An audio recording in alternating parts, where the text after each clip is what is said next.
Welcome to Telugu web plus. ఇప్పుడు Tollywood, Kollywood, Mollywood, sandalwood ఇలా ఏ వుడ్లలో చూసినా సాయి పల్లవి పేరు మారుమోగిపోతోంది. ఈ న్యాచురల్ బ్యూటీతో సినిమాలు చేసేందుకు దర్శక నిర్మాతలు కూడా ఎగబడుతున్నట్లు వార్తలు వస్తున్నాయి. ఇప్పటికే వరుసగా 10 సినిమాలకు సాయి పల్లవి గ్రీన్ సిగ్నల్ ఇచ్చినట్లు చెప్పుకుంటున్నారు. ఇకపోతే ఫిదా చిత్రంలో ఓ చోట సాయి పల్లవి స్లీవ్లెస్ దుస్తుల్లో కాస్తంత గ్లామర్ ఒలకపోస్తూ కనిపిస్తుంది. దాన్ని ఉదాహరణగా తీసుకొని కొంతమంది దర్శక నిర్మాతలు ఎక్స్పోజింగ్ చిత్రాలు కూడా చేస్తారా అని అడుగుతున్నారట.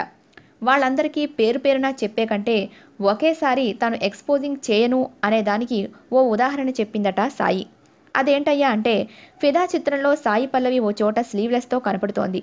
అలా కనిపించేందుకు సాయి పల్లవి ససేమిరా అన్నదట. కానీ సినిమా డిమాండ్ మేరకు ఖచ్చితంగా అలా కనపడి తీరాల్సిందేనని శేఖర్ కమ్ముల ఎంతగానో బ్రతిమిలాడితే చిట్ట చివరికి అంగీకరించిందట. ఇకపై ఇలాంటి సీన్లు, అదే స్లీవ్లెస్తో నటించే సీన్లు చేయనని స్పష్టం చేసిందట సాయి పల్లవి.